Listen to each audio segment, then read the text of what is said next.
Mm. Okay, we are live now. Good evening. You're welcome to Opinion Sharers. And my name is Paul. Just in case you are joining us for the first time or you'll be seeing us live for the first time, it's Opinion Sharers where we discuss issues that concerns politics. So every issue, social, political, economic, that concerns Africa. We discuss mainly a lot of issues coming up from Nigeria because most of our guests are Nigerians. And we've also been discussing some other issues concerning some other African countries, as we have also have guests from different African countries as well. So today we are going to be talking about what you may have been seeing or what you may have seen scrolling on the screen, which is uh, the issue of Hisbah, especially in Kano, and the NDA attack. As a way of information, I learned just about 2 hours ago that that man who was interviewed on China's TV, has been declared wanted now by the Nigeria Intelligence Agency. He probably have rubbished the agency and the Buhari's government. Accuse them of negligence and not willing to do their job or being complacent. We will be talking about that too, and we'll also be talking about what we might be able to learn from Afghanistan. And we've talked about this. In fact, a few minutes ago, Tosin was saying, why is it that I'm interested in us talking about this? And I think the reason is because I understand the, the implications of or the influence of sociocultural and religious factors in whatever it is that is happening in Nigeria today, and especially in the north, regarding the bandits and all of that, and the attack on the NDA. So I have a video. If I have a short video here, but before I go there, play the video for us. I want to, I want my guests to introduce themselves. They are not stranger on this platform. So please let's quickly introduce ourselves. Tosin. Hi, friends. Welcome to another show this week. I'm Citizen. I used to be Citizen Oluwatosin. Now I'm a hungry citizen. So, but I want to be polite a little bit, not to put my name as hungry citizen, but hyper citizen. Um, I'm a citizen of Nigeria. I'm a proud one, and everything that happens in Nigeria concerns me because I'm a citizen with conscience. And if people at the realm of power, if they are acting like they don't have conscience, it is my responsibility as a citizens occupying the highest position in the country, the office of a citizen. It is my responsibility to call them to order, and that I have pleasure in doing always. Welcome to the show again, please. Okay, thank you. Kelly. Yes, thank you very much. My name is Kelly Coco, Comrade Kelly Coco, from Frankfurt, Germany. It's not my first time on the show anyway, but yeah, my friend said he's citizen. I doubt if there is. I mean, in Nigeria, they are just they are set of citizens and they are set of masses. So I doubt if you are part of the citizen or just one of the masses. But then I'll break down that out when the conversation starts. Thank you. Thank you very much. I've told him one day, I've told him that Buhari might just get angry one day and take off his citizen. Anyway, viewers, you are welcome to the platform. It's Opinion Share. This is one of those times where we are having an informal session. An informal session in the sense that it will not be so much of moderated discussions. It will be such that people can talk about whatever it is they want to talk about. As a social worker and a psychologist in some aspect, I believe there is so much that is going on around with Nigeria and Nigerians, and a lot of people are angry And perhaps some people are depressed, some people are not feeling so good about what's happening. And so there's the need for catharsis. Catharsis, from my professional point of view, is an opportunity where people let out the stress, by either acting or demonstrating. It could be drawing, it could also be speaking. So we're going to be talking about some of those things, and that's why today we'll be talking about Hisbah in Kano. We'll be talking about the NDA attack. Yesterday we were on the clubhouse, and we also talked about similar things. So that's it from here. I want to play a short video, and I want this video to be like an introduction into the discussion. It's from a documentary conducted by Al Jazeera about the women, the situation of women in Afghanistan, and I think this was done in 2019. So don't forget what is happening currently in Afghanistan, but please quickly watch this video, and then we will take the discussion from there. It's just a few minutes video. Madrasas see nothing wrong with focusing only on Islam.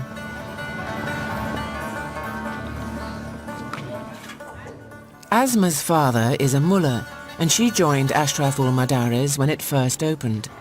This is her final year. Alhamdulillah, چون که فامیل ما پدرم است الحمدلله یک آدمی عالم و آدمی بوده مجاهد. در دلش آرمانی ازی بوده که زمانی باشه دخترای ما به اسلام خدمت بکنه و قرآن یاد بگیره و در جامعه چند صحبت من حیث زنی مسلمان گفته بتانه. She says women's rights and duties are clear in Islamic teaching and are misunderstood by those in the West. از نظر اسلامی زن حق انسانیت داره و زن به عنوان انسان شناخته میشه و حق زن هم در اسلام معلوم هست، حق مرد هم در اسلام معلوم هست. در چیزی مایی است که مرد آمیر هست و زن مأمور هست. زن مأمور بر شوهر است. Asma's brother-in-law is cleric Surajuddin Obadi, co-founder of the school and a senior teacher. دقیق شوین در اسلام به جز 3 جرم کسی کشته نمیشه. یک، قاتل، کسی را به ناحق کشته، قاتل با چی شود؟ قصاص شود. و دومین شخصی که باید سزااً کشته شود مرتد هست. یک کسی که در یک کشور اسلامی و مسلمان از اسلام برگشته، او باید برش مهلت داده شود تا 3 روز تفهیم شود.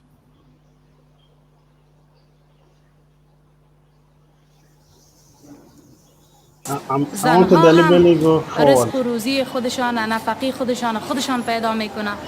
زنهای مسلمان الله جل جلاله میگه اینا آرام و آسوده در خانهشان باشن، از نفقه شوهر استفاده بکنن. Asma now teaches at Ashraf ul Madaris. She wants to become a mullah, and she's keen to recruit others to the madrasa's interpretation of Islam. سو پایکوبی مطلقاً حرام است برای یک زنی مسلمان باشه یا اینکه مرد باشه. شنیدن موسیقی و به همراه از اونها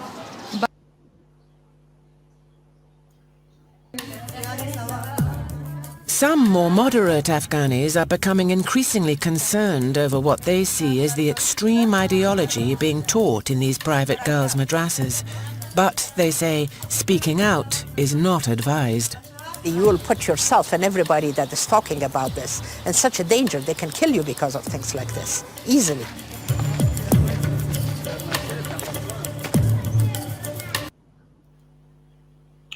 Okay, so I did not want to bore us with playing the whole video.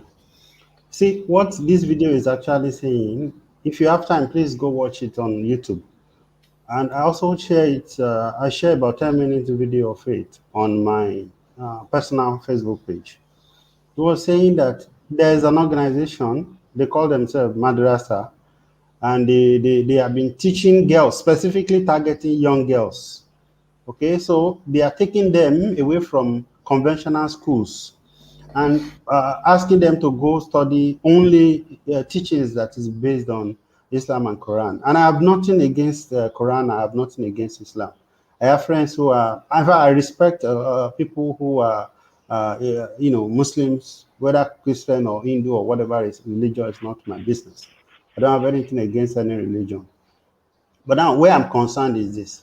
If you notice before I first of all forwarded the video, you see that guy was teaching from behind the curtain, telling them these are the kind of people that can be killed.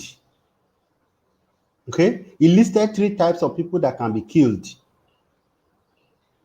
Now, these are things that is being taught to young children, girls majorly.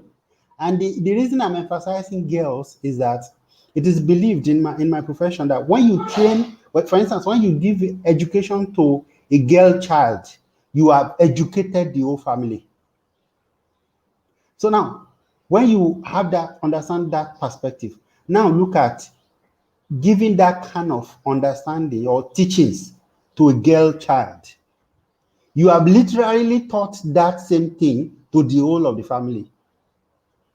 In fact, in this video, there were places where there are families whereby they said after this, some of these girls, young girls, have been attending for 6 to 8 months. Both in the house and outside, they dress like that. They would prohibit people playing music. They would prohibit people watching TV or listening to anything, including at wedding receptions. No music. Okay? And it is being recorded also that these are the people that are being used as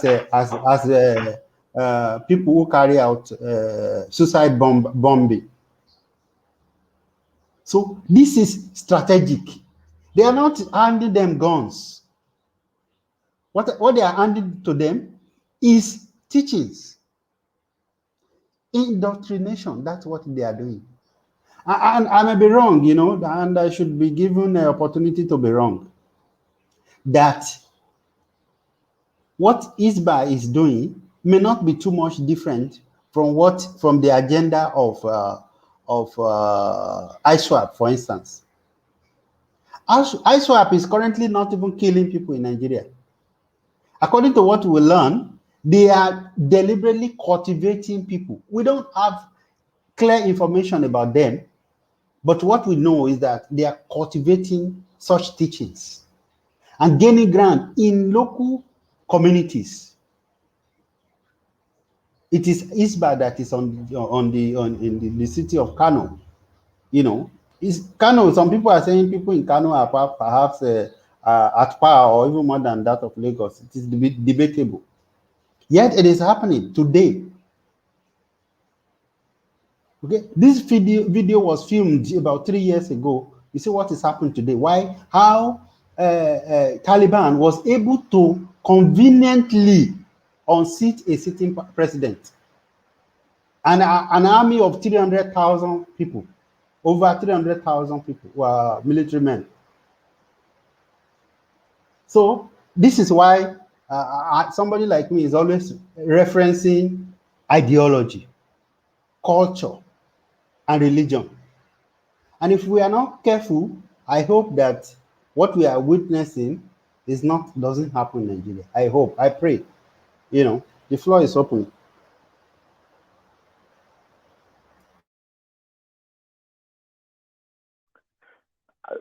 If you say you reference ideology, culture, and religion, I think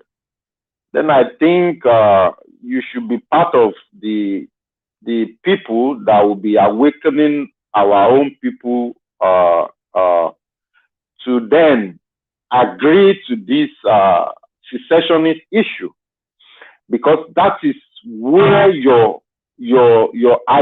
that is where there is no ideology like they say Muslim or they say Islamic or whatever that they are talking about will not be there, to be far from you. You have your own country, you have your own fence, you have your own security, you have your own you will have your own constitution. So anybody who is coming into your country, either come as an immigrant with visa, there is nobody bringing cow into your own state.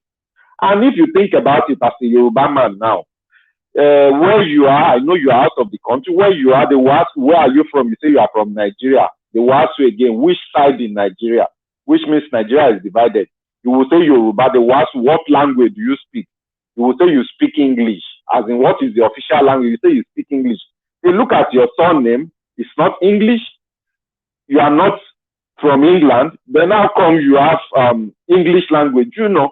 So if you want to, I think if anybody wants to protect their culture and tradition and language, then we should be talking about dividing the country so that everybody can go their own way. So that my language, because if you think about it today, in most secondary school, even during our own time, Yoruba language is being regarded as vernacular. You can't even speak your own language. That is a shame, actually. And we are where we are today because we accepted our forefather accepted the divide and rule, the amalgamation that brought all of us together. You know, I think Nigeria is one of the country in the world that is so divided. And you will hear people say, yes, our diversity should be a point of whatsoever benefits to us. But then how? When we don't even have the same ideology with them. Look at what they are teaching those children. That lady said the father taught her. Now she's teaching other young girls again. So this is how this ideology goes from generation to generation. And it will not stop there. What you are seeing happening today in Nigeria is what Uthman Danfodio started long ago. The conquest of Africa and Nigeria. And that is what they are continuing. And that's why you see Governor saying this is Nigeria. A Fulani man is also an African man, and he has the right to go to any country and claim that country in as much as he speaks the language of that society. Then you begin to wonder, are we not in problem? I will stop here for my brother to continue. Thank you. Wait, Tosin, before you go. I think Kelly Coco, you seem not sure. You seem to have begin to be under the influence of of this secessionist people. Yes, now. Not Sunday go, but I'm just trying to. I just want to protect my. I want to protect my tribe. I want to protect my culture. That is the only way to protect your culture and your ideology is by having your own or fighting for your own little space. I mean, there are a lot of countries in Europe that is not even more than 500,000. Malta is about 517. Luxembourg is 1 million, and they are doing wonderfully well. So why should we be saying 200 million people must be together when we don't have the same language, we don't have the same culture, we don't even believe in anything? What do I have in common with a full animal or with an outer man? Please tell me if you know. Apart from just my skin that is black, you know. So I'm beginning to. I mean, I wasn't like this 4 or 5 months ago, but that is what is constant. Change is constant, and that is where we are today. We are gaining ground then. By the grace of God. This is wonderful how human beings can quickly change. And it gives me joy now that we are gaining ground, that people are now start to see that the only way out or one of the best way out is Yoruba nation, and everybody should go their separate way. We will not go there today. Maybe later we'll go there. Because the last show we had, we go there. It's better. Let's not make it about Yoruba nation today, I beg. The discussion will be broad, and because the problem of Nigeria is actually broad, so the discussion will be broad. As it is broad, we'll be touching every angle. We'll be touching election, voting, we'll be touching secessionists. And by the way, we are not secessionists, we are self-determination people. So we'll be touching all that. But speaking about Hisbah in Kano, everything that will go to the extreme is bad. Everything we will consume too much is bad. Even food that should give us strength. When we eat too much of it, we don't have we are not comfortable in our stomach. Even water. I'm homey, so I drink a lot of water. Sometimes when I drink too much, it is problem for me. So that is what is happening. Islam is no problem. There are many Islamic countries in the world that are doing fantastic in their countries. So Islam is not a problem. But when people become extreme, when they become extremist, then they become problem to themselves. They become problem to the society. They become problem to even unborn generation. Like we have it in Kano in the case of Hisbah. But like I've said before now, Hisbah become this violent and notorious because the government of the day has given them a fertile grant to do that. Ojú tó bá dilẹ̀, ó ní pimples máa ń yọ sí. I don't know how to translate that to English, but I'm a I'm sure Yoruba that, man. I'm sure that is not correct. Okay, ojú tó bá dilẹ̀ ni ewo máa ń sọ. Well, That is Irore no correct now. pe. Just say Ó you ní cannot interpret Irore because me too I can't. Rore is something like ewo, is something like ewo with poise also, Ah, I okay. think. So ojú tó bá dilẹ̀, ó ní ewo máa ń sọ. So when you are a leader and you are not competent, when you are a leader and people cannot see you leading, your subjects will start misbehaving. If we have a company now, and Mr. Paul is the owner of the company, and me and Mr. Kelly, we are staff of this company, and work time is 9 a.m. and our boss will come to work 10, 11 a.m. You will discover that we'll be coming late to work because we know even the boss will come late. But if work time is 9 a.m., but the boss will be there 8:55 or 9 on dot, we both will be getting to work on time. So fish thing down from the head. Or most of the problem we have in Nigeria today is not because Nigerians. I've said it before that when we have a good president, everybody will sit right. Even the shenanigans of ISPA, they will they will sit right. By the way, what they are doing is very bad, especially to the younger generation. Especially to the younger generation, what they are doing is bad. And that's one of the reasons people like me, I supported the people clamoring for Yoruba nation, people clamoring for the country to be divided. So that when we are divided, everybody can stay on their own and practice whatever they want to practice. Then, if in my own Yoruba country, you want to now bring Isba or bring anything that looks like it, then we will sort it out together with ourselves. So uh their their ideology, the governor, where is the governor in the state? In Nigeria, we have a lot of lazy guys becoming governor. The only thing they think is the only thing they think their job is paying salary, building bridges, constructing road. And whenever they do that, they can roll out drums and people will start thanking them. For what? They are not even doing those things with their money. So why are we thanking them? So Isba will not be having a field day in Canon if the governor there does not allow it. Like the bandits in Kaduna will not be having a field day if the guy in Kaduna State, Nasiru, is not allowing that. I will stop there before later we'll go forward. Okay, I think where the greatest problem with ISBA is the fact that it is an organization that is recognized by the constitution of the state. I think, okay, that is the state of Kaduna, and Nigeria partially, Kano. the 1999 constitution. I mean, sorry, Kano. The Nigerian constitution kind of partially recognizes Sharia in the north.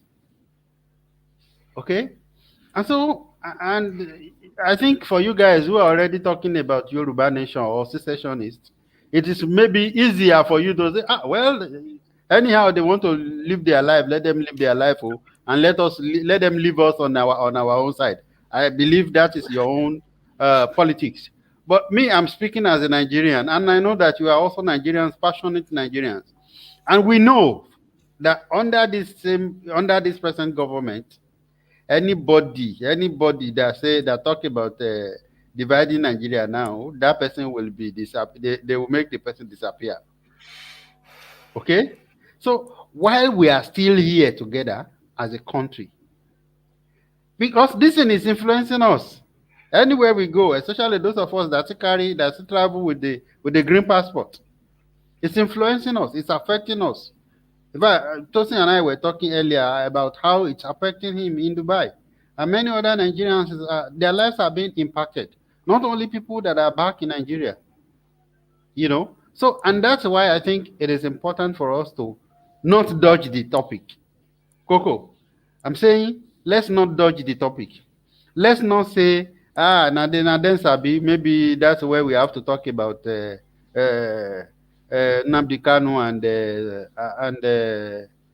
what is his name? Sunday Igboho. By the way, I have nothing against them.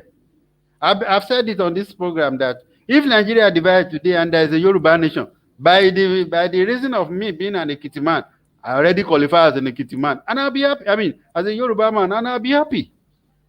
I want to contribute what I'm probably doing now, and do more, But for now, this is where we are. This is where we find ourselves. And that's why it is important for us to look at these issues critically, because this thing is affecting you and I. Okay, let me give you an example of why you should be angry with it. Have you learned that Hisbah is destroying beer-related businesses in Kano? So if you and I have a business in Nigeria now, we are paying tax. So when they share that money, Kano gets a percentage of that money, which is part of your money. Perhaps you have a beer shop, a beer parlor in Lagos, or in Ondo, or in Abeokuta, or in Ibadan. They share from that money from the national purse. Yet they don't allow such businesses to flourish in their state. Not even only they won't. The ones that are existing, they are destroying it, taking video, as if NDLA is burning. What are those? Contraband. As if they are burning contraband, as if it's weed that they are burning, and they are destroying it and filming it, And I'm asking myself, how is it that Nigerians are not angry at this? This is our country, for Christ's sake. Kelly, I hope I'm here.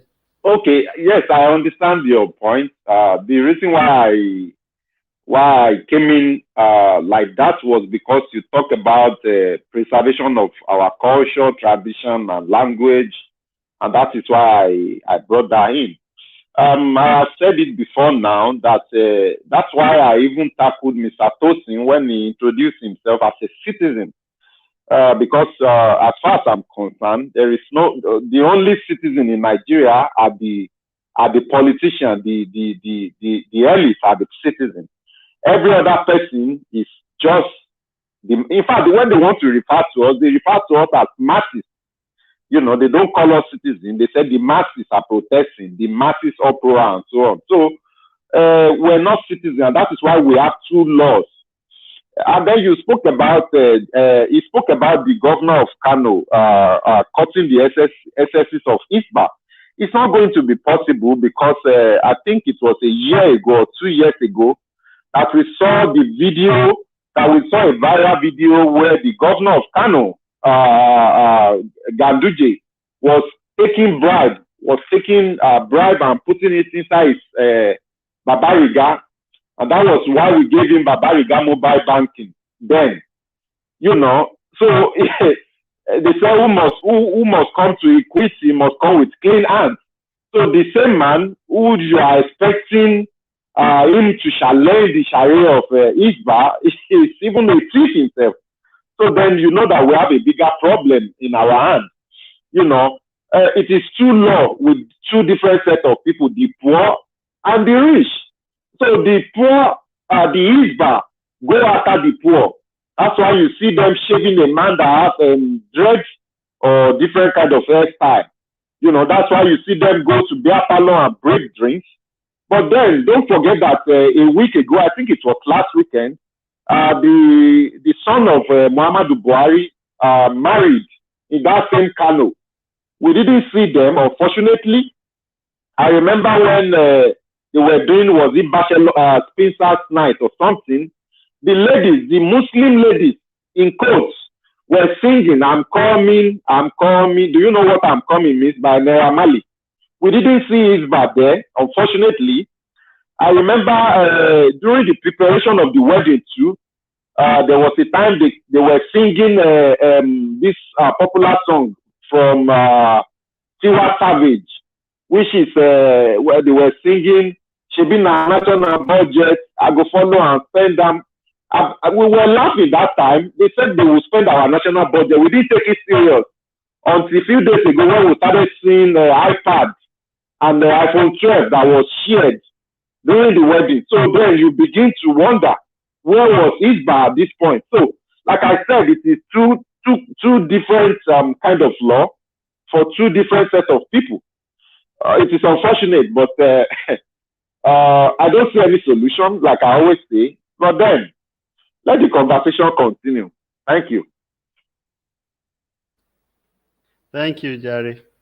Tosin, what do you think would be a possible solution after I take your opinion on way forward?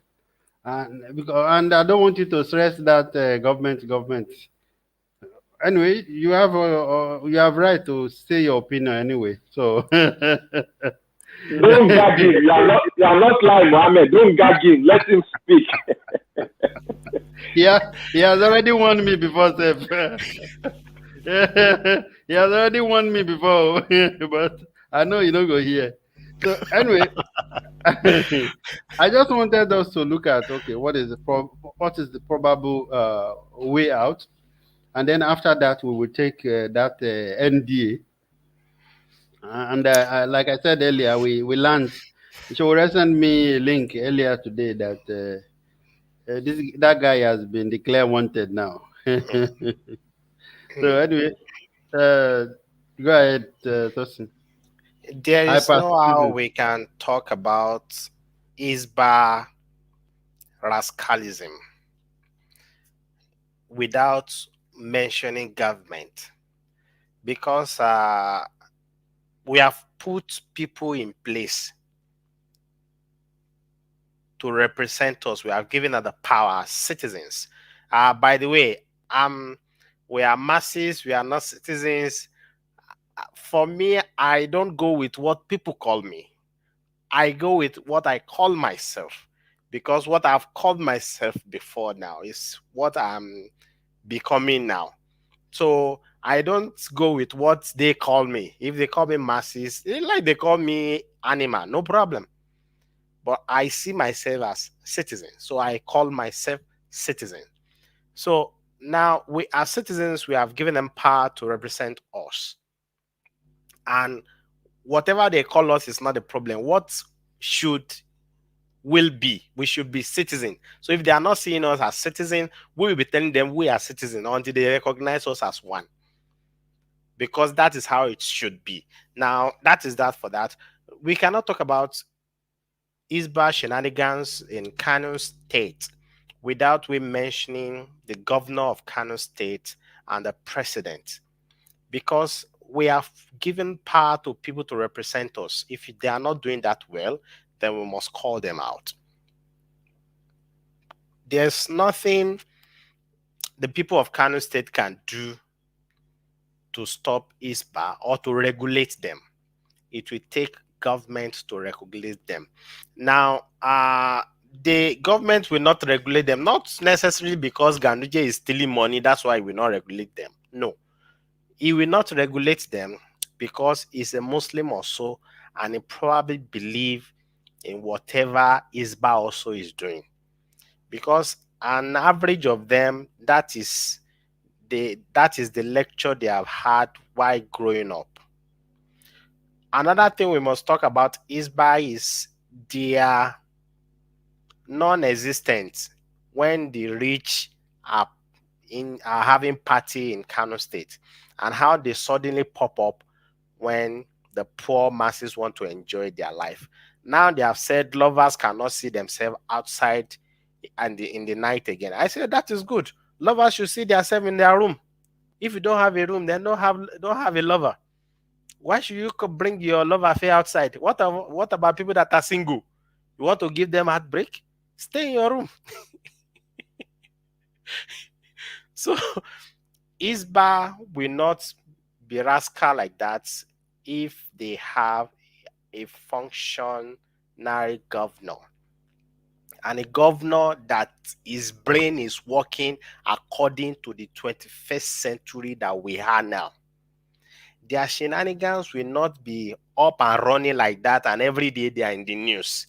If we have a president that the brain is working according to 2021, not the one talking about Gazette of 1950. The country will not be what we have now if we have people that are up to date. And that is one of the things we must look into going forward as a people, as a country. If we want to select people to lead us, we should take cognizance. We should be aware of the world we have now and elect people that have the mindset of the world we have now to lead us, so that we will not be in 2021 and people from 1950 will be implementing the law of 1950 to rule us in 2021. Okay, Tosin, let me quickly play this video. That guy, I believe that Coco must have also seen the video, Abi. Sentiment is that there are a group of people in this country that feels that this country should be Islamized. This is a fact. I say you want me to start mentioning names of people in this government that we have interrogated. I was a member of an interrogation team, and I've interrogated a very high-ranking member of this government in 2007, 2008 on issue of Boko Haram. I interrogated him. He's in this government right now. And what was the issue? Boko Haram. And this senior officer was actually let go because he was found culpable. But right now he's in the government. You see, we must say the truth, because if you don't, this country is going down the precipice. We have been set back more than 60 years right now. We've gone back to the time before 1966 now. And whoever is coming back to repair this country has a lot of work to do. This country has never been polarized, so we cannot run away from it. We have never been this much polarized. I'm a federal person. My mind is federal. My brain is federal. My loyalty is federal. I do things for the federal government. So I cannot come here and try to be sentimental. No, I'm a federal person. So will your life be at risk now that they're hearing you? I don't care. I don't care. And my colleagues, they know me. Those people that are listening to me, they know me. I don't care. The issue is that this country is bigger than an individual. That is the issue. This country is bigger than individuals. Buhari will come and go. Eliminating me or killing me will not solve the problem and will not add value. But he will come and go. Guys, do you think Nigeria is bigger than individuals? Sure, Nigeria is bigger than individual. Where is Jonathan? Even Obasanjo, where is he? Only king will rule his his last day. But as president, your time is limited. Nigeria is bigger than individual. So this guy was talking about somebody whom I suppose I may be wrong. From the way he was talking, this person might be an ex-military person. Yes. Okay, who has been supporting. Maybe he also has sympathy for Boko Haram.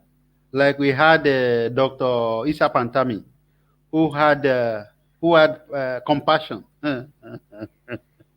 who was a sympathizer of Al Qaeda. But now he's back to this current government. That's what this guy is saying. That's his claim. And then now imagine the fact that the Nigerian Defense Academy was successfully attacked. So that's why it's anyway. Can you please make sense of it?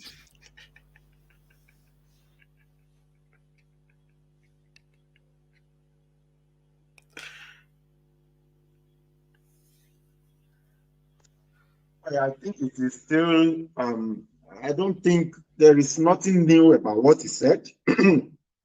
There is nothing he said that we don't know before now. He only came out to confirm what we were saying and what we've been thinking the whole time. We all know that these people are being supported by governments. I was actually thinking the person he meant is this governor of Kaduna. That was the person I was having in mind. That little finger, El-Rufai, because it's a very, very dangerous person. El-Rufai is dangerous, even worse than Buhari. See, you have to be very, very careful when you are dealing with when you are dealing with an educated Fulani person. You have to be very, very careful, because they will do everything and they will go away with it. They will back it up with laws and they will go away with it. Look at what is happening to Sakiti now. I don't know if you are hearing me. So look at what is happening with Sakiti now. It's from the same El-Rufai. So I was thinking it's El-Rufai, but there is nothing new, the man said. This deputy central bank governor, no, deputy central bank governor, I think, over there, what do they call him, said almost the same thing. He said the person who is supporting Boko Haram is in the government. He said it a couple of months ago. They invited him, they threatened him, and all of them. So there is nothing new about what the man said. We all know this. But it is unfortunate that we can't do anything about it, because, like he said it's an Islamic agenda. This particular word, I hear it a lot on Clubhouse, and unfortunately, we see our southern brother that come to say, no, there's nothing like that. It is just because Buhari is dumb. That's why this is happening. No, there is an agenda. And that was why I started by saying everything you see today is a continuation of the mission of Uthman and Fodio. That is the same thing the man just confirmed. So there is nothing new, he said. He just wants to confirm it. And he said he knows that they will come after him. But then, I'm sorry, we have a big problem at hand. That's all I will say for now. Thank you. Thank you. Tosin. Yeah, the interview of the guy, most of the things he said are not new. There are things people have been saying. Nnamdi Kano have said some of them. Shore have said some of them. Sunday Igboho have said some of them. Even me, I've said some of them. The only thing that makes the interview unique is all these things are coming from an insider, from somebody that is in their caucus, coming out to say it. That is why it is new. Now, there is an agenda, and before Buhari became president, I've been following Nigerian politics from 2013, 2014, full time, as in every day from 2013, 2014. And before Buhari became president, there is one guy that said there's one pastor, he said he came from Germany. He made a kind of DVD or CD that time in Nigeria. He's a redeemed pastor, kind of. And this DVD was being shared and distributed to people all around that when Buhari get there, he will Islamize Nigeria and all that. And, people were trying to say, no, it will not be like that. There's an agenda. We know that now. The attack, one of the problem we are having is religion. I agreed, and the guy also mentioned about social cultural problem, and I don't know if, according to what he said, if some pressmen or went to different barracks to confirm if he's lying or no about them opening their doors open for Jumat prayers. You cannot call a place security depot and you allow everybody to troop in the name of praying for Jumat. We are not stopping people from. This is part of the problem that people are asking for Yoruba nation, because a part of the country, some segment of the country are enjoying too much privilege than others.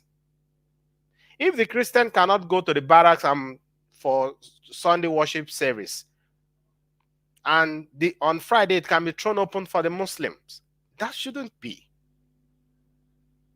If we call the country our country and there's equity, and that shouldn't be in the first place. Secondly, why should you open up to everybody coming in? And the location of the NDA, that location has been under attack for several weeks now. 2 institutions has been attacked at that same location in the recent week, and which the NDA didn't respond, it didn't retaliate. It is only in Nigeria and the Nigeria of Buhari now that military will be attacked by bandits, military will be attacked by terrorists, and there will not be a retaliation. In the news, ever since Buhari became president, in the news, you will not hear news that the Nigerian military go to attack Boko Haram. No, it is Boko Haram bringing the fight to us. It is Boko Haram waylaying our troop, laying ambush for our troop. They are the one bringing the fight to us. We are just at the defending side. The Boko Haram bandits, we have the infantry to attack a military base. Boko Haram on several occasions, they will attack a military base and overrun the military base. It is shameful to the president, and whatever rank he has been given while he's a military man, he doesn't deserve them. He doesn't deserve them. I don't care what he has done in the 80s. What is he doing now? Is he protecting the integrity of the country he sworn to, even as a military man? Even as a military man, he cannot defend the military. Today makes it how many days now the attack on NDA and nobody is sacked yet. There is no retaliation on those bandits till now. Another thing is those bandits came. If you listen to the news, those bandits came and there was a report that they left in peace. Bandits came to attack a military barrack and those bandits left in peace. A lot of things has been compromised in the country. A lot of things have been compromised. When you talk about Nigerian military, Imagine if as a young guy like us, like this, you just mistakenly offend a military man on the street of Lagos. Oh, The same military that we used to know in the 90s, you know. because because Yet that is some why people, this guy talk some about. whatever you call them, can stroll to the defense school, defense academy, where you believe that you have people that are angry, you know, angry military men. They are supposed to be there. And it is also reported, according to this guy, that these bandits, they even have camps all over in that area. That's not far away. That they've actually kidnapped some young cadets, and those guys, when they were released, they came and testified that we can actually hear the parade noise, the noise that is going on in the parade ground within the academy. We could hear it where they kept us, which means it's just in that environment.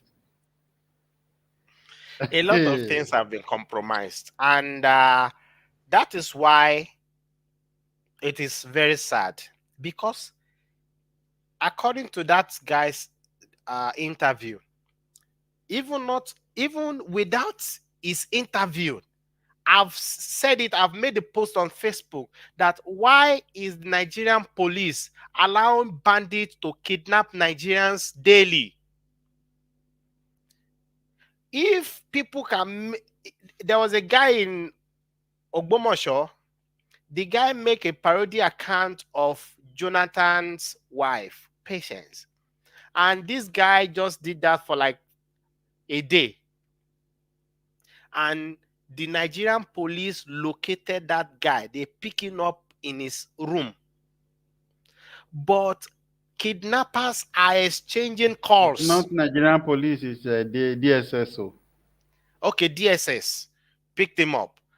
But kidnappers are exchanging calls with their victims' family. Often, anytime, negotiating. Sometimes they ask them to bring the cash. And this is going on daily basis. And you want to tell me they don't know where these kidnappers are? It is not only the army that is compromised. Even the police are compromised. Nigerian police cannot tell us they don't know the kidnappers then in each local government of Nigeria. But because they are still having a fair share of the deal, that is why they cannot go and attack them. And this is very sad, because attack is happening on daily basis in Nigeria. Before the NDA attack, there was a series of attacks within their vicinity there that is just 5-10 minutes drive, and they cannot repel those attacks. And those guys came, they will come, attack people for about an hour or thereabout, and they will have a field day. For what? So the Nigerian army now is having soft spot also for terrorists and bandits. We are in trouble. Well, Kelly, what do you think about the repentant terrorists? I read an account about 4 or 5 days ago, a detailed account on this day newspaper online about the program by the Nigerian army through the federal government, whereby they are trying to convince some of these terrorists and bandits to drop their arms. So they settle them in some communities. They begin to give them stipends, and then they are also, maybe try a trade, relocate their family. And how do you see that? What do you think when you hear that, if you have heard about it before now? And it is the most terrible thing anybody will talk about or will ever imagine, that a country will be thinking. I mean, do you forget that there was a time they were even planning to pass it in the Senate to organize Boko Haram ministry? They tried it. I don't know if yes, I'm telling you the fact. It is a reality. There was a time they wanted to initiate Boko Haram ministry so as to be that would be the place where they will be whatever has to do with terrorism. That's where they will decide whatever they want to give them, whatever they want to. Just, I don't know. I am tired, I swear.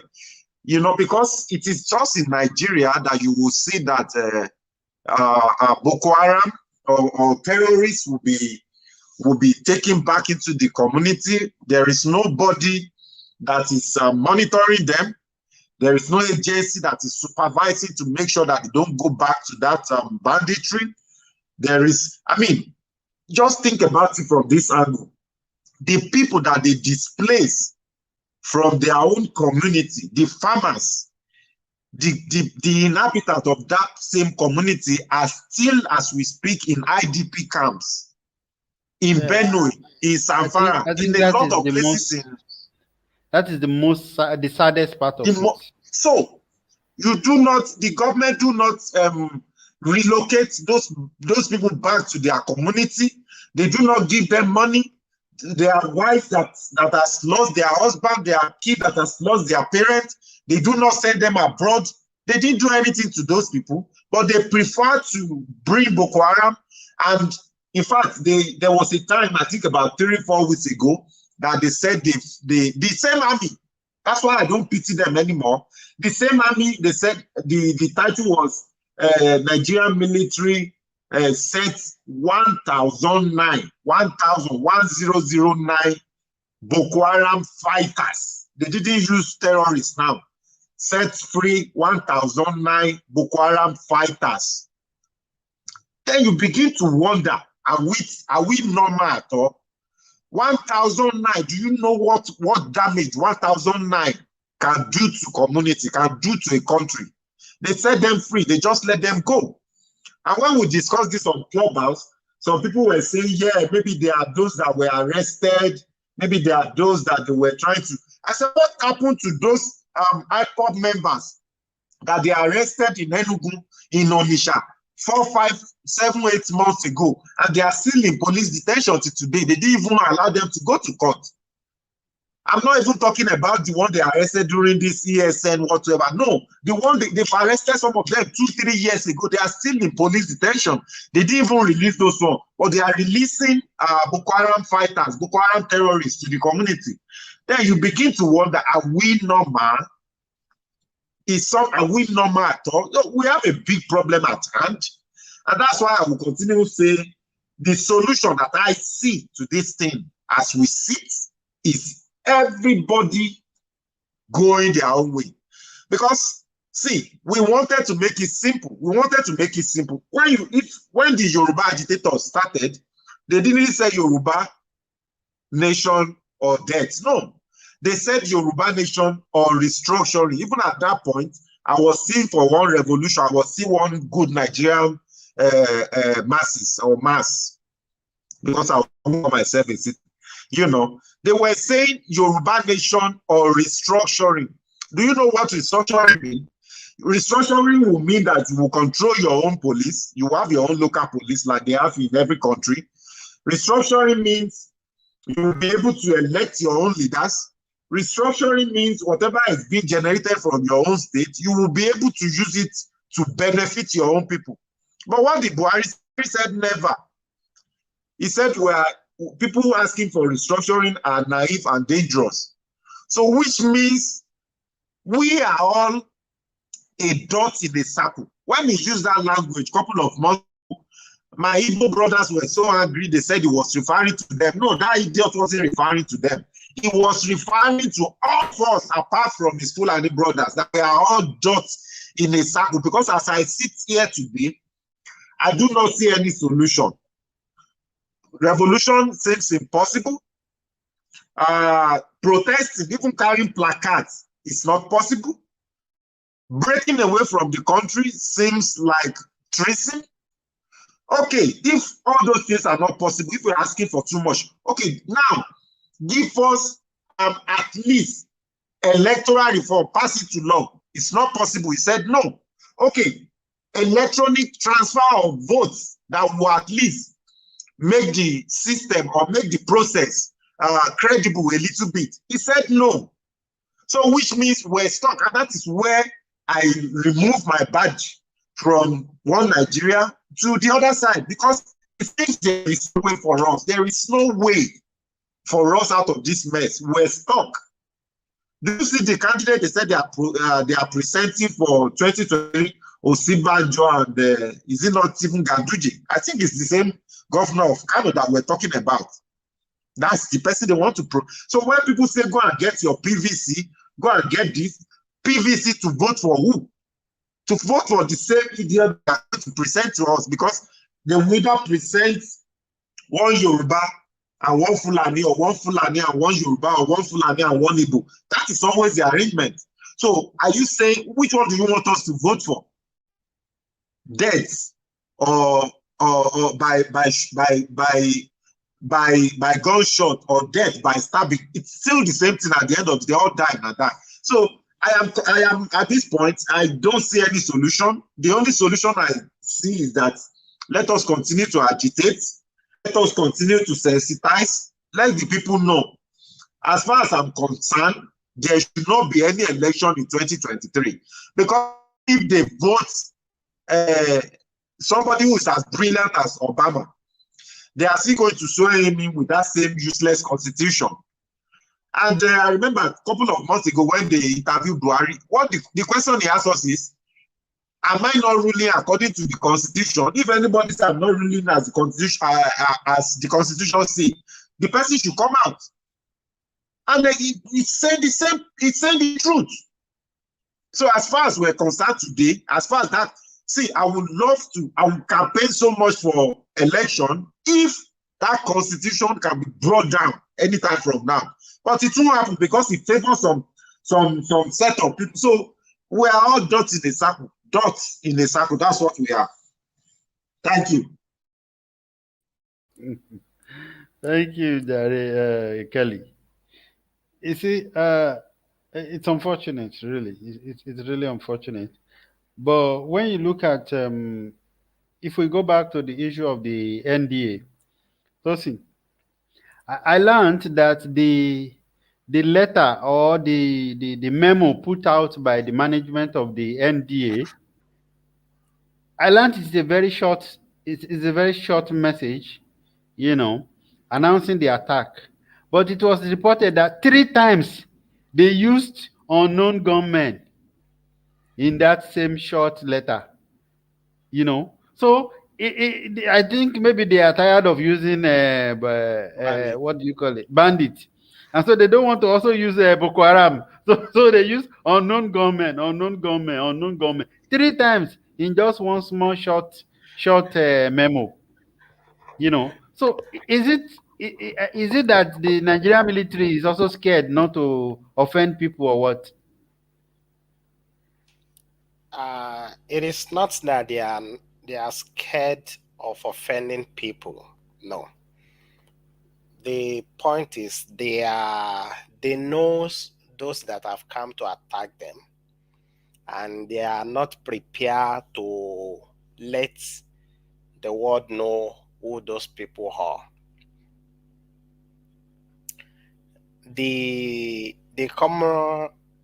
guy that was at interview on channels, he said that those are the people that usually come for Friday Jumat and mess up with them. The defense academy that are putting up statement, they should be ashamed of themselves. If unknown gunmen or terrorists or bandits can come to attack a nation's defense academy and all of them go back in peace, no one of them sustain casualty. Even some community, bandits will attack some community, and the community guards, the vigilantes, they will make sure they kill some of those bandits, and not all of them. All of them, they come and they left in their complete number, and the idea can still come out to make. It should not be a statement they are making. The statement is not for us. The statement should be an appraiser.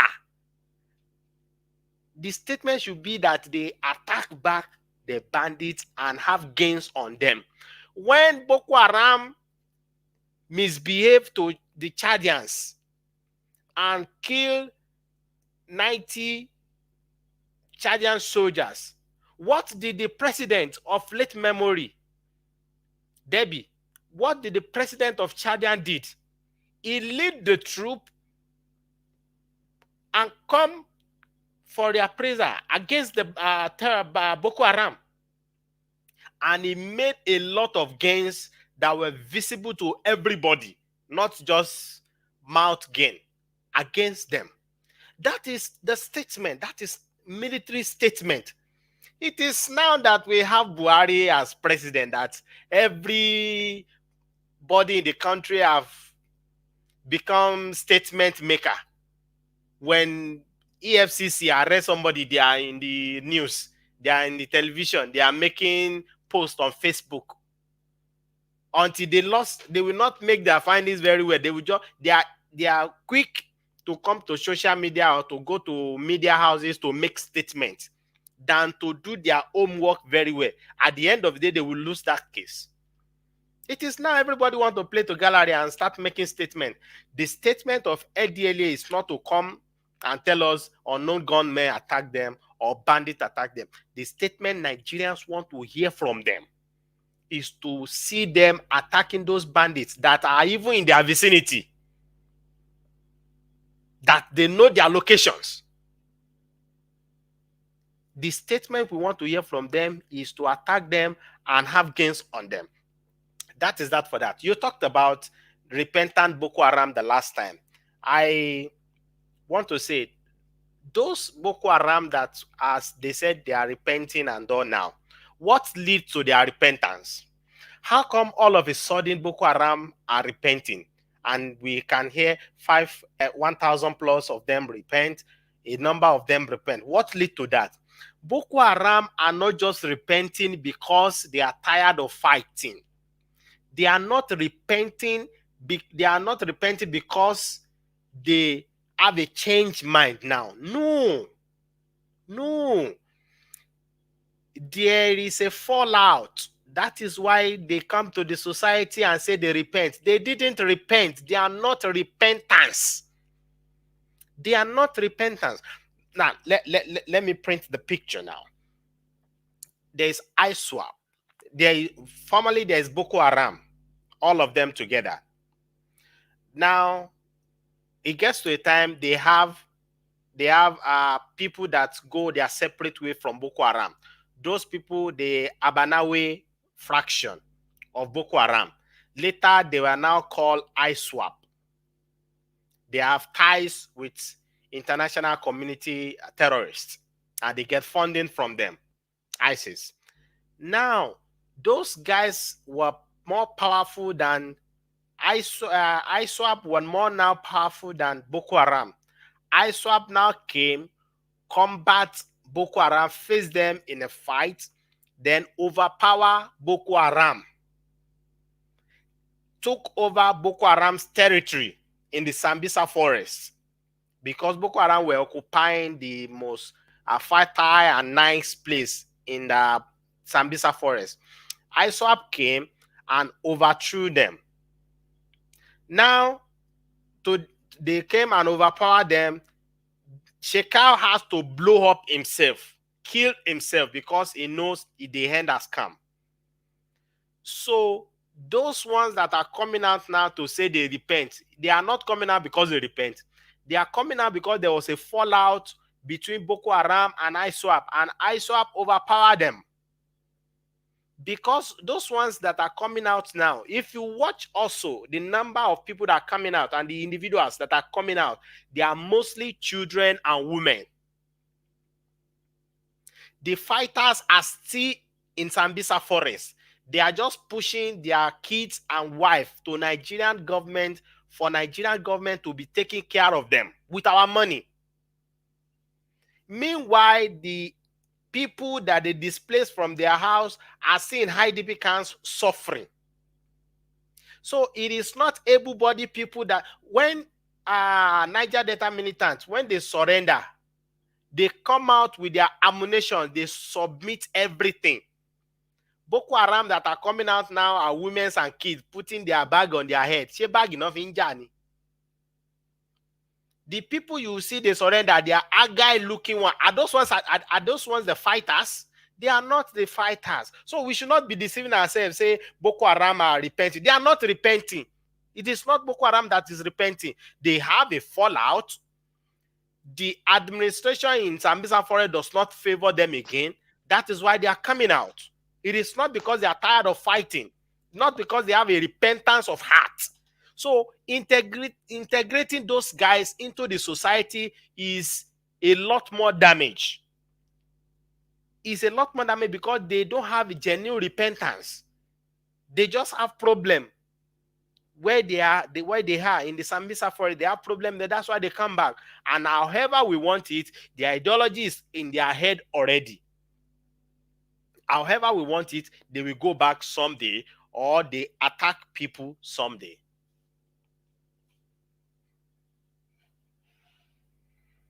Okay, thank you so much for that information, because even me, I didn't know that information before, that there's been a fallout between um, Boko Haram and ISWAP.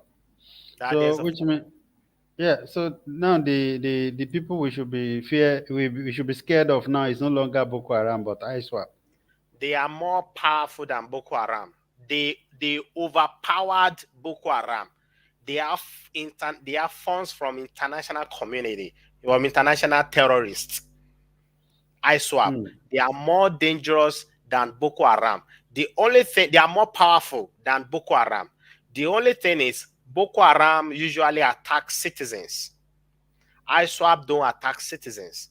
ISWAP, they attack military formation. But Boko Haram will attack citizens, kill people, set their village on fire and all that.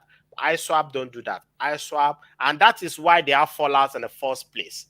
Because the leader of ISWAP is the son of the original convener of Boko Haram, Yusuf. The son is the leader of ISWAP. That's why they have So fallout. Because the ideology remain with them. yeah. So that one is saying don't attack citizens, attack only government formation only. But Shekau, Shekau is notorious. He doesn't want to listen.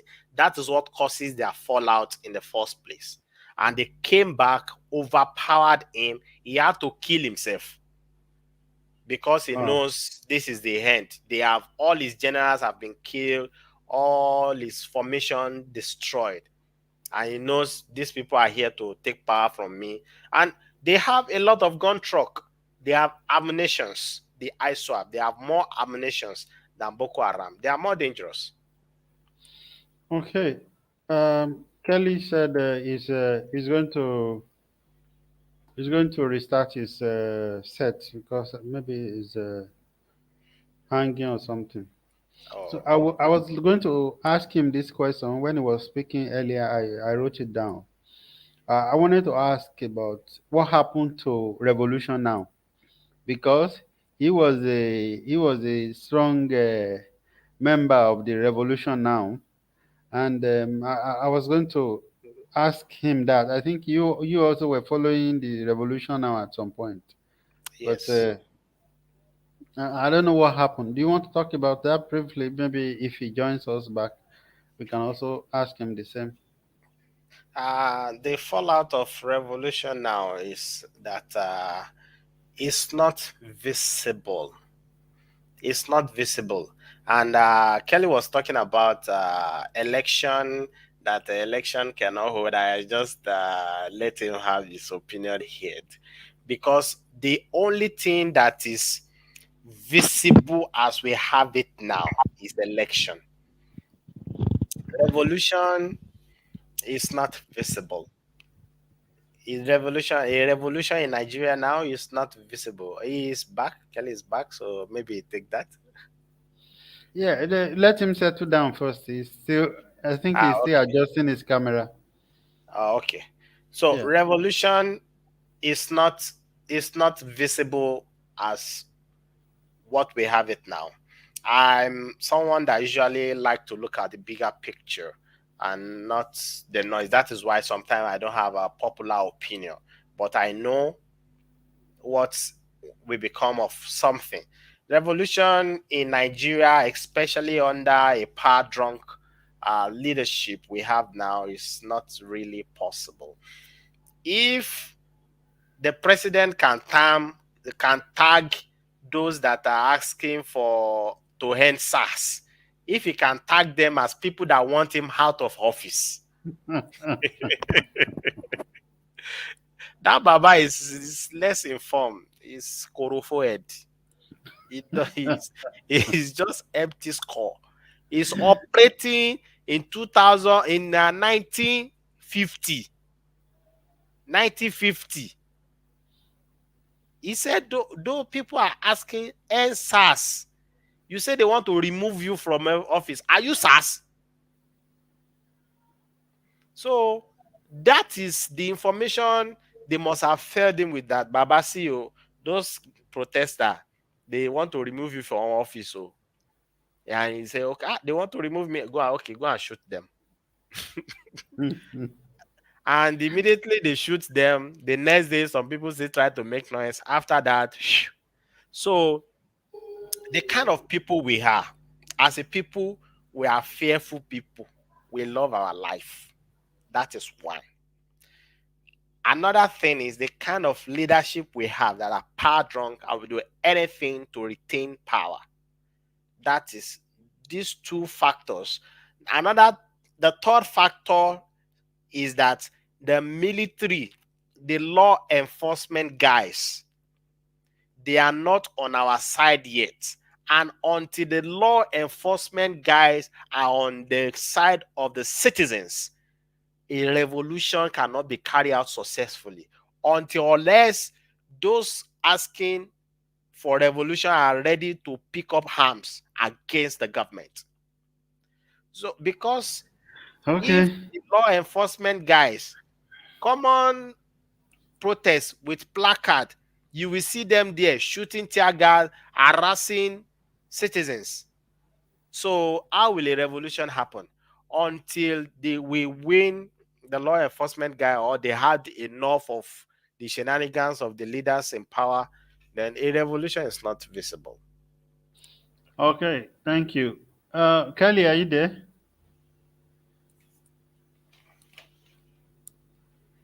Kelly, can you hear me? I don't think his network is good yet. I don't think so. Okay. Like, revolution is not visible now. Also, to divide the country also. Kelly, are you back?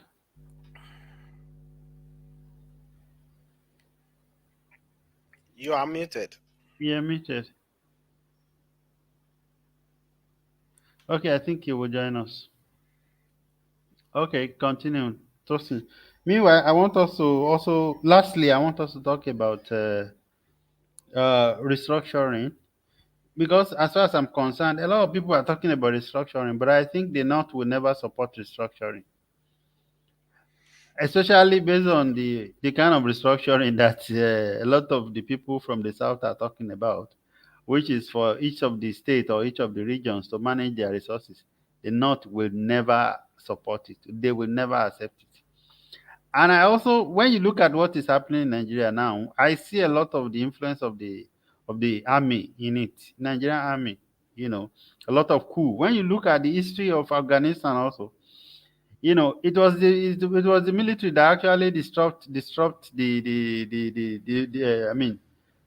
civilian rule in that country, and that was how they brought in this rugged regime of Taliban and Sharia.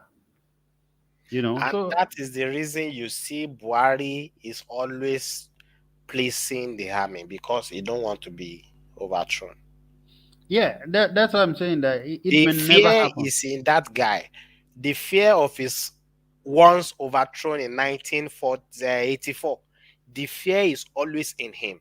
Till date, if you heard him speak in an interview or something, you will always hear him referring to that incident, that when he came as a soldier man, he had the power, he's doing everything, but what did he get? He was overthrown. That is why now he's trying to do things softly. The fear is still in him. The fear is still in him. And contrary to what made some people to campaign and vote for him in 2019, in the first regime, he wasn't doing well. We campaigned against him that they should vote him out. But some people think because he won second term, that is why he's not doing well. That when he gets the second time, that time he doesn't have anything again to lose. He will continue to function well. But their permutation doesn't work. the math no work. The math no work. They are political. They think they want to be political correct, but now they are political wrong. To be sincere, I actually think a lot of people think Buhari was going to die. I may be wrong. Some other people think like that. I thought something will happen to him, and Oshibajo would become president. Yeah. But now he looks even more healthier than ever before. Yes, now money now. Labansi now. They've removed all the old blood and even put another engine from UK. Kelly, so I was going to ask you just maybe a little bit of information. What happened to the revolution now? And I understand that we are dynamic. Human beings are dynamic, and I love the fact that we are constantly changing. We're constantly learning on this on the platform of internet and social media. So, what happened? Thank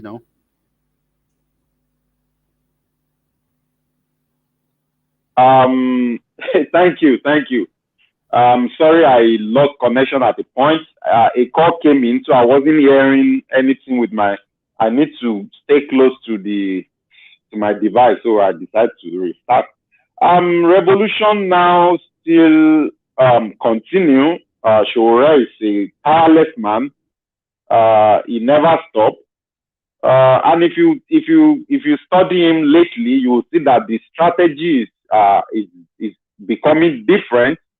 Before, you will see him condemn people who want to secede from the country.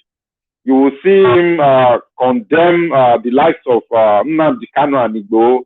But lately, you see that he's trying to align with them because that is how it's supposed to be. We are all oppressed, and normally we should be fighting the fight together, because our politicians, irregardless of their religion, irregardless of their ethnicity or language or political party, they come together. So we have been wasting our time by trying to fight it separately, and that is a revolution now has adopted lately. We try to fight with every oppressed citizen. That is why you see Showore, the person of Showore, go to fight for a lady that was detained in NSAS in Ondo for more than 9 months now, who even had a baby there. That's why you see him fight for the people that were detained in Abuja wearing Revolution Now t-shirts. That is why you see him at the court when Nnamdi Kanu was brought to court. You will see him again when the Yoruba agitators were brought to court. So the approach is changing, and little by little, people are getting like him. People are keying into the idea. People are becoming understandable of the case that we are supposed to come together as one and fight together. Just the same way, some people are also at the same time who trying to align with their ethnicity. Most of the people that belong to this Revolution Now group before are now marching back to different agitations like Yoruba Nation and Nnamdi Kanu IPOB. Of course, they believe that Nigeria will, but now we are all saying that it might not likely work. And that is where I am today. I am also, I still believe in revolution because it will be the fastest approach. Let us leave secession. Secession will need a long, long time. It will need finances. We will need to create a lot of institutions that will fight these old politicians, that will fight pastors, that will fight all these bad eggs that we have. But if revolution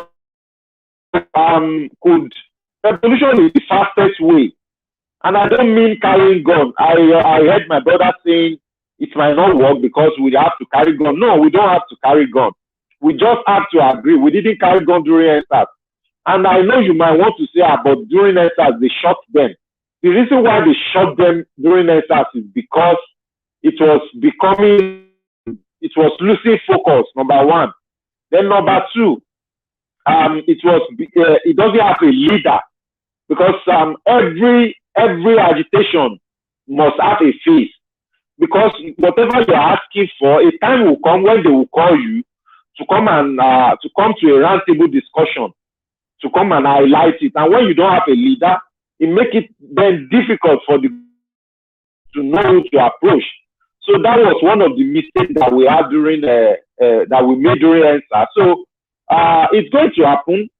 It's just that Nigerians are so strong people. They can take as many beating as possible. But it's going to get to a time when they will say, you know what, if you want to kill us, Kukuma kill us. Because I remember even during coronavirus lockdown, I saw men coming out saying, my children is hungry. I cannot stay in the house where my children are crying. If you want to kill me, if the police want to kill me, let them Kukuma kill me. I can't stay in the same house. My kids are hungry. They don't have something to eat. That is where we are getting to. To get to a stage, we will say, you know what, if the government won't kill us, make the Kukuma kill all of us. That time, the revolution will start from there. We don't need gun. We don't need anything. Those that have gun will be the ones to run away for us. It is just the number that we need. The number. Just imagine having 20,000 number of people at every Senate house. We don't have to block road. Just go to your office or your House of Assembly or National Assembly. Block the entrance. Tell them nobody is coming there. Take your cooker, take your stove, take your mat and everything, sleeping bag. Occupy that place for as long as possible. Of course, they will negotiate with us. You know, so that is what I'm looking at. I still belong to the group that feel revolution is what we need, because it will be a general overhaul of the complete system. The judges will be retired, the governors will be retired, the senators will be retired. Then we will now be thinking of how to draw a new constitution. We'll now be thinking of how to draw a new election that will bring new set of people. So it is not a battle loss. We're still on the fight. So that it's way between the two. Which one is going to come faster? Which one is likely to be more peaceful? And that is why it seems as if people are disorganized. But no, the battle is still on, and people like Showore are still active on the front line. Thank you. Okay, thank you very much. I think maybe we should stop now. But let me make a little bit of announcement. There's something that I've been thinking about. Maybe in subsequent, as we move towards the election, whether we like it or not, election would. I know that people like Kelly, they have a little bit of reservation for for the election. But whether we like it or not, with the way we are looking at it, election will hold. You know, if any one of us now begin to make noise, say election will not hold. Now it's a matter of just carry the person and hide him. So now I want us to begin to look at, possible candidates. Let us be critical of them. You know, let us be critical of them. People like our man Showore, Felado Toye. We don't know whether he's going to run again. Mogalu, Tinumbu. Who else? I don't know. We've not heard of Atiku. Maybe, but I'm Atiku, expecting sure. that Baba would expire. I mean, retire, Jari. Atiku or Shimbaji also. Oshibajo, Peter Obi, those guys. Let's begin to pick them one by one and begin to become critical of them. and analyze them where we think they can and where they can't. That's what I'm proposing. So we will discuss after the show, and put some thoughts into it, what we can do. So, just in case you have a final thoughts, I think we should round up. Yeah, my final thought for today is to advise people that are watching us now and those that will be watching this video later that they should go get their PVC. It is very important. It is as important as life itself now to every Nigerian in Nigeria to have their PVC. To have their PVC. It is very important because to what we have on ground now, election is coming 2023. As out of today, tomorrow there might be a shutdown in the country and everybody there's big basbos. But as out of today, the pointer is election will hold. And if election will hold and these old guys are regrouping themselves, decamping to place they think they will have opportunity to run, and some 2 days ago you can hear the governor of Imo State saying there is grazing, there's open grazing in his own state and all. Everybody, well, not everybody. Those of us that knows that he's just trying to butter his bread so that maybe he can get candidacy for president or for vice president for the coming election. So if the old politician and all that, they are preparing themselves for the coming election, we should not be here saying there will not be election or we don't believe in election. We should also get ourselves prepared for the coming election. So everyone should go and get their PVC. Please go and get your PVC. It is very important. Vote counts. Vote count. An election is the only viable means to replace whichever corrupt or old politician in Nigeria you think is not doing well. Election is the only viable means of removing them. Even if it means means removing one corrupt one and replacing with another corrupt one, and another less corrupt. No, well, it's not removing a corrupt one and replacing with another corrupt one.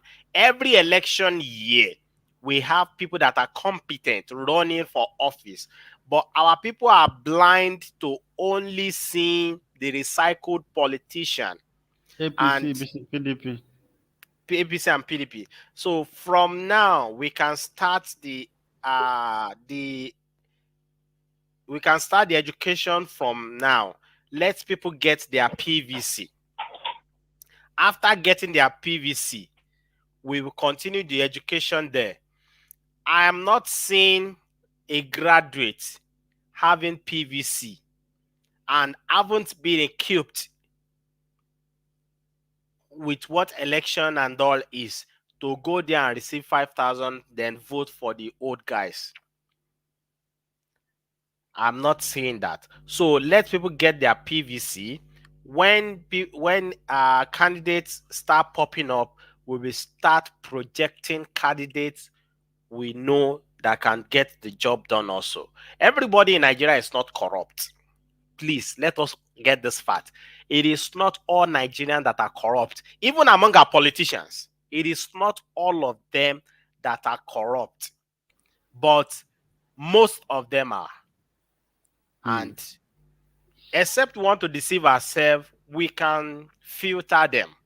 We can filter them. And that is what we do in 2019 election. And we keep shouting, don't vote for Buhari, don't vote for Buhari. But people don't want to listen. But now they are enjoying the music. They're enjoying their Buhari Jeje. Kelly, what's your final word? I like it when my brother said they should go and get their PVC. but then he forgot to tell them the possibility that their votes will count. He forgot to tell them that they will be secured during the election and after the election. Do we have another 1 hour tonight? All right. If we have another 1 hour, we don't. But nobody is coming. See, the reason there is no security during election, it is because people refuse to go out to vote. In Lagos State, last election, one of the Tinubu boys want to thief ballot paper and ballot box. The citizens that were there to vote and make sure their vote counts, they attacked the guy, and it is only by luck he wasn't killed. I think we all saw that video. I'm not sure, but I saw the video. So it is because people sit down at home and didn't come out to vote. That is why rigging is possible. That is why thumb printing of ballot box is possible. If citizens will come out en masse to vote, vote counts. If vote doesn't count, Buhari will not be president 2015. Jonathan has the power, the money, the structure. So vote count. Well, I don't have problem with anybody getting their PVC. The only thing I cannot guarantee them is that there will be free and fair election. The only thing I can guarantee them is that nobody will come and offer them between 5 to 10,000. I can't tell them not to collect, because as far as the people are hungry, it becomes, where there is no buyer, there won't be any seller. If electoral bill has been signed by Buhari, then it will become a punishable offense for anybody to either buy or sell, for anybody to carry ballot box. And as far as he will refuse to sign those things, there will always be buyer and there will always be seller. So even if you are telling them to get their PVC now, you are just opening another form of business for them where they can make fast cash during election time. Making another business for them. And Buhari not sign electoral law is not the reason there is vote buying and there is problem at polling station. Right now, as we have it, the last time you said Buhari was interviewed and Buhari said, is he not ruling the country according to the constitution? And nobody can tackle him. No. A lot of us can tackle him. Buhari is not leading the country according to the constitution. If he's leading the country according to the constitution, Zazaki was kept for 5 years. Is it in the constitution of Nigeria that Buhari should not obey the court ruling? Is it in the constitution of Nigeria that DSS should not release people that the court have granted bail? It is not in the constitution. So they are not leading the country according to the constitution. That is one. Buhari not signing electoral law. That does not mean people can buy vote and all that. As we have it right now, there is a law that if you buy vote, you should be prosecuted. But we see in Nigeria, Nigeria is not lacking law. We have enough law, as useless as we think our constitution is. If we will obey, if the government of the day will obey the constitution, even the useless one we think we have, if the government of the day will obey it to the letter, we will still have a better country. But because they refuse to obey it, that is why we have what we have now. There is a law for vote buying already in place. It's not the one on Buhari's table. There is a law already for vote buying for people that will come and cause problem at the voting center. There is law for all those already. It is not the one on Buhari's table. Okay, electronically transfer of vote. Electronically transfer of vote. If the president is not signing that, what did Obaseki do? See, if you say votes don't count, we have enough of examples that are right before us that has happened recently that shows that vote counts. What did Obaseki do in Edo State? He was against. I thought it's a round-up message now. It's like we're just starting. You are the one that want to conquer what my opinion, and I will not be on the same platform and keep quiet. Listening that votes don't count when I know that vote counts. When politicians are ready to buy vote, if it doesn't count, why will politicians buy it? If your vote doesn't count, why will politicians be going from one state to another to campaign? Why would they be going from, you know how much they spent on, not the country spent now, you know how much each individual politician spend on election to run for the party, for the post. You know how much they give as handout to people coming for their convention to vote for them in the primaries. And we say votes don't count?